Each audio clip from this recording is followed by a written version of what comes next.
debate about getting Juranovic in his right position on the right hand side, but if Ralston keeps playing well, I've got no qualms, as I keep saying, with Juranovic at left back. I think he's played well in that position.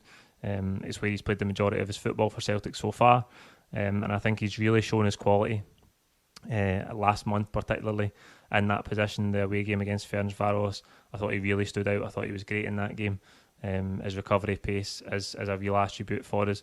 So I think he'll keep his place at left back. In midfield, Tom Rogic is still out. I think Nir Bitton is going to keep his place. He done well, to be fair to him, Bitton, against Ferencváros and then against Dundee before the break. I think he'll keep his place. And in front of him, Callum McGregor will captain the team alongside David Turnbull. I think that will be the midfield three. I don't expect McCarthy. I know I said McCarthy would start against Dundee because I thought Bitton would take that centre half space, but it was Welsh. So I think that will be the midfield three. The front three, maybe a bit of a headache for the manager, because he did say in his press conference that James Forrest has been looking really good and he's probably in the best shape he's been in since Ange came to the club. James Forrest got a great record in recent seasons at Hampden for Celtic. He's scored 5 goals in semi-finals and finals. Abada played 10 minutes in both Israel's games during the break as well. I think the right hand side is going to be a challenge in terms of the manager's decision making. But I think he's going to go with Abada just because how well the front three have been playing recently. I can see a couple of you in the comments saying that we have to start with Forrest. Listen, I'd have no qualms about starting James Forrest, but I've put him in a couple of starting 11 predictions recently and he's been nowhere near it. So I'm not making that mistake again. I'm sure he'll end up playing because I've put Abada in there. You know that's how it works, don't you? I think it'll be Abada on the right hand side. On the left hand side, Jota, the man of the moment. Interesting to hear Ange and the fan media press conference that I was on, in response to somebody else's question, say that we're not going to necessarily go for Jota in January. He thinks these things have to take a natural course, and if the timing is right for both parties, then the deal will be done. If both parties want to continue it, then it will happen. But I think that's all we need to know in terms of how rapid the club are going to be with it. It's not entirely down to the club. We've got that clause there, but I think it's up to Jota. As his agent, what's his agent doing? Is his agent saying, listen, at the end of the season there might be other options on the table? These are all the things that you don't initially think about as a fan, but they are there.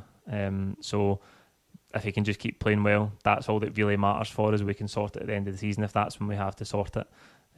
But as I say, the main thing for us is that he keeps up the form since he's arrived at Celtic, because he's been absolutely brilliant. And leading the line, no surprise that I think it will be Kyogo Furuhashi. He actually only played 45 minutes over 2 games for Japan. I don't think they want to qualify for the World Cup, but there you go. That's all the better for us. He played 30 minutes one night and 15 minutes another night. So I think they were only in the Middle East as well. I think that's slightly less travel for him than it would be if he was playing home games in Japan. So hopefully he's in good shape.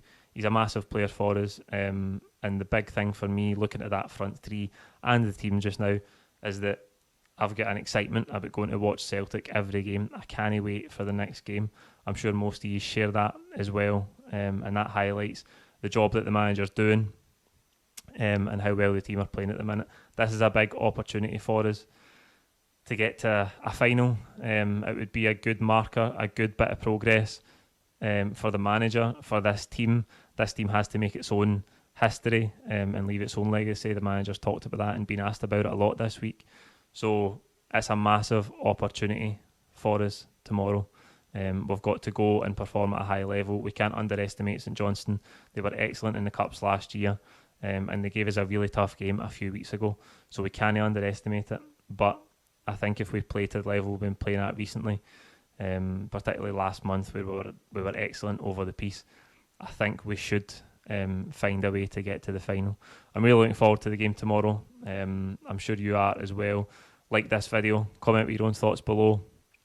Don't forget to subscribe if you haven't already as well. We'll be back tomorrow with all of the full-time reaction from outside the ground, and then the post-match pint from Malone's Bar as well.